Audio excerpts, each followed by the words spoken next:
गरम गरम लोहे का शीशा गला के जान से मार देना चाहिए। और मैं कहता हूँ अभी तो योगी जी केवल गोली मारने की बात कर रहे हैं या इनको एनकाउंटर कर रहे हैं। मेरी इच्छा है अगर मुझे मौका मिले तो तेरे जैसे आदमी को तोप छोड़ा देना चाहिए। तेरे जैसा 2 करोड़ का आदमी इस भारत की धरती पर रहने के लायक नहीं है। आप सोचिए जो शिया और सुन्नी भाई नहीं हो सकते तो हिंदू और मुस्लिम भाई कैसे हो सकते हैं। योगी जी की अम्मा का गोश्त लिया के खा देते थे 250 ग्राम तक योगी जी की अम्मा का गोश्त पाया जाए। और टीपू सुल्तान को, इन कुत्तों को, और महमूद गजनबी को और गौरी को महान कहते हैं। उस जाहिल को जिसने इस निर्दोष व्यक्ति को मारा है, तरुण को मारा है, उसका बदला ले रहे हैं और वो भागे में है। और दिल्ली की जनता जाग रही है। आने वाले कल में दिल्ली के अंदर भी ऐसे जिहादियों को मुक्त कर दिया जाएगा और जनता धीरे धीरे अपने हनुमान की शक्ति को पहचान रही है। जिस दिन सनातन अपनी हनुमान शक्ति को पहचान लेगा तो इनका कोई भी जाहिल जिहादी कहीं नजर नहीं आएगा। दीपक का दीपक अस्त हो चुका है। दीपक को प्लान करके राहुल गांधी ने पूरे देश के अंदर प्रचारित किया, उसके साथ फोटो खिंचाई से मिलने गया। उसी की नाक के नीचे दिल्ली में एक उसी मोहम्मद दीपक नाम के अन्य जिहादी ने हमारे एक निर्दोष तरुण भाई को केवल एक रंग का गुब्बारा लगने पर जान से मार दिया। नमस्कार, मेरा नाम है सन्नी प्रजापति और आप देख रहे हैं राजनीतिक मंच न्यूज़। रमज़ान का पाक महीना चल रहा है। इसमें मुसलमान जो है लगातार इबादत करता है 30 दिन तक, लेकिन कहीं ना कहीं कुछ जिहादी लोग हैं लगातार यूपी के जो सीएम हैं उनको टारगेट कर रहे हैं। अभी हाल ही में अब्दुल्ला सलीम का जो बयान आया है, बिहार के रहने वाले एक मौलाना है जो कह रहे हैं कि 250 ग्राम जो गौ मांस है वो अम्मा के नाम पर जो है योगी जी गोली मार देते हैं। कुछ इस तरह की जो उन्होंने टिप्पणी है वो की है। इसी पर बातचीत करने के लिए जूनियर भगत सिंह विजयकांत चौहान मौजूद है हमारे साथ। इनसे बातचीत करेंगे किस तरह से देख रहे हैं टिप्पणी को। अभी आपने देखा होगा योगी की माता को लेकर एक अब्दुल्ला सलीम है, उन्होंने भी टिप्पणी की है। किस तरह अपने पाक महीने को नापाक करने वाले अब्दुल्ला अफीम पी के जो अपनी माँ को भी अपना पति बन के पेश हो जाते हैं, जो अपनी बहन के पति बन सकते हैं, अपनी माँ के पति बन सकते हैं, ऐसे लोगों से दूसरे की माँ का सम्मान की आप इच्छा या उपेक्षा कैसे कर सकते हैं। ये 2 कौड़ी का अफीमची अब्दुल्ला अफीम, मैं इसको कहना चाहता हूँ 2 कौड़ी की अफीमची अपनी ज़ुबान पर लगाम दे। योगी जी महाराज करोड़ों हिंदुओं के हिंदू हृदय सम्राट हैं। उनकी माता जी का अगर अपमान करेगा तो तेरे को मुंह तोड़ जवाब दिया जाएगा। तेरे जैसे 2 कौड़ी के आदमी की कोई औकात नहीं है कि तू योगी पे कोई टिप्पणी कर सके। इसलिए तुझे संभल के बोलना चाहिए और अपनी औकात में रह, हद में रह। जिस दिन कोई सनातनी जाग गया तो गौ माता की बात करता है, गौ माता के 250 ग्राम मांस की बात करता है या उनकी माता के 250 ग्राम मांस की बात है।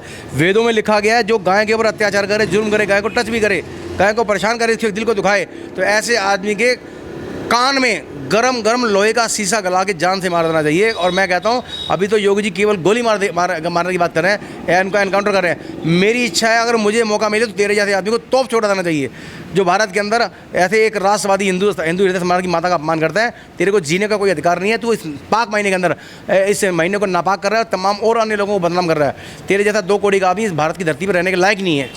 आपने देखा होगा किस तरह से उन्होंने गौ माता को लेकर टिप्पणी की है। एक तीर से 2 निशाने चलाए हैं, जिसमें एक योगी जी को निशाना किया है, दूसरा सनातन धर्म को टारगेट किया। मैंने कहा गाय विश्व की माता है और योगी जी की माता भी हमारे समस्त हिंदू समाज के सनातनियों की माता है। उन्होंने एक ऐसा एक कोहिनूर का हीरा इस देश को दिया है जिसकी वजह से आज देश के कसाई थर थर कांपते हैं। पूरे यूपी के अंदर किसी की हिम्मत नहीं है कि गौ माता की हत्या कर सके या गाय को ऊपर जुल्म कर सके। चोरी छिपे जो करता है उसकी सूचना मिलती है, उसके खिलाफ भी कार्रवाई होती है। आज मृत गौवंश भी सहारनपुर के अंदर मान सम्मान से अंतिम संस्कार किया जाता है। तो इसलिए इनके जो हौसले टूटे हुए हैं। उनका जो 42,000 करोड़ का फंड था, हलाला सर्टिफिकेट आता था, हलाल सर्टिफिकेट वो यूपी के अंदर वो भी योगी जी ने बंद कर दिया है। उस करोड़ की संपत्ति का जो करोड़ की आर्थिक कमर तोड़ दिया योगी जी ने, उस वजह से ये बिलबिला रहे, बौखलाए में खिसियानी बिल्ली खम्मा नोचे। वो खम्मा नोचने वाले ये चोर जो कुत्ते हैं, सिलाई वाले हैं, तो ये योगी जी को ललकारने का काम कर रहे हैं। योगी जी बब्बर शेर हैं। जितनी शेर ने दहाड़ मारी तो देश के किसी कोने में चैन से सो नहीं पाओगे, चैन से रह नहीं पाओगे। कब्र में भी जो अपनी मुर्दा बहनों का मुर्दा शरीर बाहर निकाल के बलात्कार करते हैं, वो दूसरे की माँ के सम्मान का क्या करेंगे? दूसरे की माँ का सम्मान कैसे करते हैं? जो अपनी कब्रों के अंदर मुर्दा लड़कियों के शरीर को निकाल कर रेप करते हैं, उनका बलात्कार करते हैं, ऐसे जाहिल आदमी, उनसे आप किसी की माँ का सम्मान की उपेक्षा कैसे कर सकते हैं? रमज़ान का महीना इबादत का होता है, लेकिन उसके अंदर इस तरह से सनातन धर्म को टारगेट करना काफ़ी समय से चलता रहा है। जब भी रमज़ान का महीना आता है लगातार इबादत करके पूरी दुनिया में अशांति फैला रखी है। रमज़ान के अंदर पूरा ईरान जल रहा है, पूरा लीबिया जल रहा है, पूरा सऊदी अरब जल रहा है, दुबई जल रहा है, बम धमाकों देख। ये पाक महीना इनका, ये रमज़ान का महीना इनका। पूरी दुनिया में जो अपने ही लोगों के खून के प्यासे हैं। आप सोचिए जो शिया और सुन्नी भाई नहीं हो सकते तो हिंदू और मुस्लिम भाई कैसे हो सकते हैं। गाय को जो खा रहा है, गाय को जो काट रहा है, गाय का जो खून पी रहा है, जो गाय के साथ रोटी खा रहा है, वो गाय की पूजा करने वाले सच्चे सनातनियों के साथ भाई की उम्मीद कैसे कर सकता है? गाय का खून पीने वाला और गाय को रोटी के साथ खाने वाला और गाय की पूजा करने वाला, गाय को रोटी खिलाने वाला, ये दोनों भाई कैसे हो सकते हैं? ये किसी किताब में नहीं लिखा और ये कभी भाई नहीं थे। हमारे खुद गुरु गोविंद सिंह महाराज कह के गए हैं। इस कोनी के ऊपर तेल लगा के इसको तिल की बोरी में डाल दो। जितनी बार भी आपकी बॉडी में तिल लगे उतनी ही बार भी ये कहता है कभी इन पे भरोसा ना करो। खुद औरंगजेब ने अपने बाप को मार दिया, अपने भाई को मार दिया। इनके तमाम जितने महापुरुष हैं ये भारत के अंदर औरंगजेब को और टीपू सुल्तान को, इन कुत्तों को और महमूद गजनबी को और गौरी को महान कहते हैं। और खुद अपने देश में इन्हें कोई पूछने वाला नहीं है। मंगोलिया के अंदर बाबर की कोई कब्र नहीं है, कोई उन्हें पूछने वाला नहीं है। भारत देश के अंदर ये पूजा करते हैं। खुद जिनको अपना इतिहास नहीं पता, जिन्हें अपना भूगोल नहीं पता, आज इन्हें ये नहीं पता इनके पूर्वज कौन है, इनके महापुरुष कौन है। पाकिस्तान के अंदर मोहम्मद गौरी और गजनबी और एक नादिर शाह, उनकी मूर्तियों को तोड़ा जा रहा है। कल तक ये कहते थे वो हमारे महापुरुष हैं, हमारे आदर्श हैं, उनके नाम से इन्होंने अपनी मिसाइलें बना रखी हैं। आज उनकी मूर्तियाँ तोड़ के ये क्या संदेश देना है, जिन्हें खुद अपने बाप का नहीं पता, अपने पिता का नहीं पता, वो दुनिया के अंदर क्या किस प्रकार शांति का संदेश देंगे। जिन्हें अपने बाप की पहचान नहीं है, अपने पूर्वजों की पहचान नहीं है, अपने महापुरुषों की पहचान नहीं है, समाज के अंदर किस हैसियत से अपनी औकात दिखाना चाहते हैं।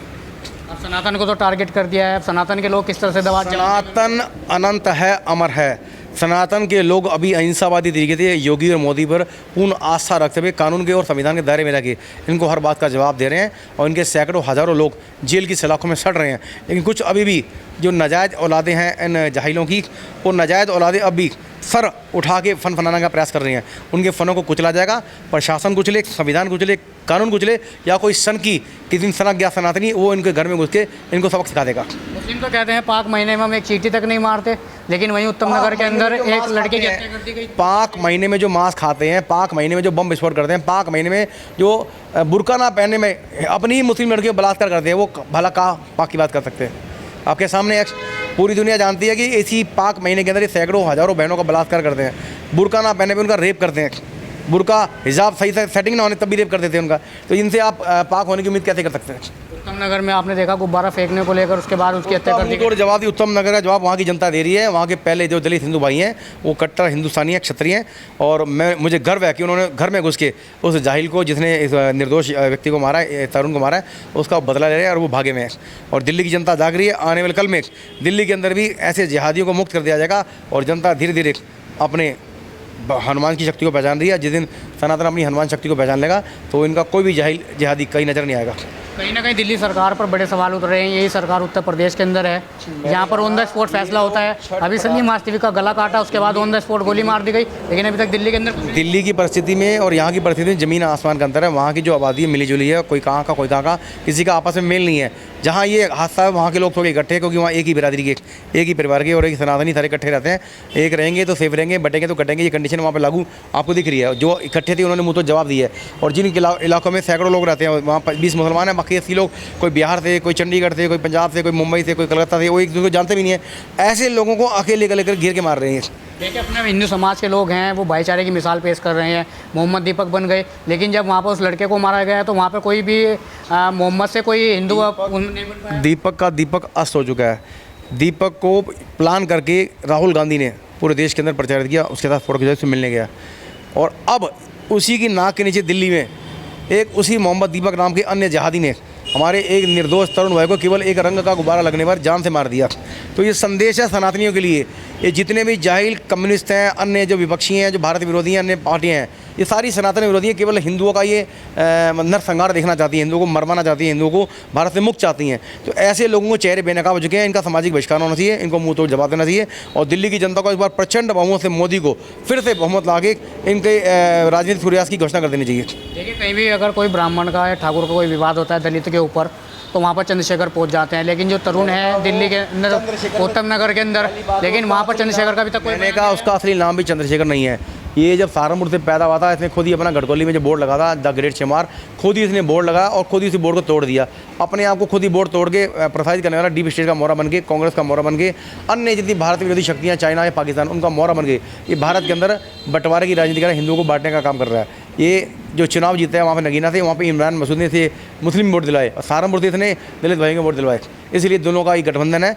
जहाँ भी दलित के साथ कोई जुल्म करेगा मुसलमान, वहाँ ये इनके मुंह में दही जम जाएगी और ये मौन हो जाएंगे, खामोश हो जाएंगे। और कहीं गलती से दुर्घटनावश अनजाने में कोई घटना दलित बनाम ब्राह्मण, दलित बनाम गुज्जर या राजपूत हो जाएगी, उसमें पूरा बवंडर में जाएंगे, लाखों करोड़ों फंडिंग लेके वहाँ के लोकल लोगों को दारू पिला के, उनको गुमराह करके हिंदुओं में फूट डालने का काम करके। तो ऐसे लोगों को चिन्हित किया जाना चाहिए। ये सनातन विरोधी हैं। और ये गोपाल मंडल जो पाकिस्तान का कानून मंत्री था, उसके रास्ते पे चल रहा है। उसके रास्ते पे भी ऐसे ही चल के उसने जय भीम का नारा लगा के लाखों दलितों को पाकिस्तान में मरवा दिया। और अब उसी की आत्मा इसके अंदर आ चुकी है, जिन्ना का जो अंश इसके अंदर आ चुका है, जिन्ना के रास्ते पे चलते हुए और गोपाल मंडल के रास्ते चलिए भारत के दलितों को गुमराह कर रहा है, उन दलितों को गुमराह करके उनको मरवाने का काम कर रहा है और हिंदुओं के पीछे फूट डालने का काम कर रहा है। अगर कोई दलित समाज मुस्लिम समाज को टारगेट कर दे तो वहाँ पर हाथ मिलवाने चले जाते हैं ये, लेकिन उत्तम नगर के अंदर हत्या हो गई, वहाँ पर कोई बयान नहीं है। कोई नहीं जाएगा, कह रहा हूँ जब इन्हें पैसे मिलते इसी काम के केवल हिंदुओं में फूट डालनी है, जहाँ हिंदू का मैटर का वहीं में फूट डालनी है, उसी काम के लिए लाखों करोड़ मिल रहे हैं। आप देख रहे हो ये घावरी नाम की लड़की रोहिणी, जिसने इसे पैदा किया, जिसने पूरा सपोर्ट किया, जो इसकी मतलब गर्लफ्रेंड थी, जिसने इसे शादी करने का मतलब पूरा प्लान था, इसने इसे षड्यंत्र किया, उसका रेप किया लगातार, उसको गुमराह किया, उसको क्या कहते हैं धोखा दिया। वो लड़की आज भी चिल्ला रही है, उसके साथ कोई इंसाफ नहीं है। नारी शक्ति के, नारी के सम्मान के बाद इन लोग आप कैसे कर सकते हैं? जो अपनी बहन बेटी को छोड़ रहे, वो दुनिया के साथ क्या करेंगे? क्या चंद्रशेखर अब दलितों को छोड़कर मुसलमानों की राजनीति करने में? शुरू से वो मुस्लिम है, बच्चा जानता है, खुद सैकड़ों दलित के खिलाफ बोल रहे हैं। वो जो आदमी सनातन में फूट डालने का काम कर रहा है, रविदास के बच्चों में चलने लोगों को रोक रहा है, होली खेलने से मना कर रहा है, तो वो सनातन का शुभचिंतक कैसे हो सकता है?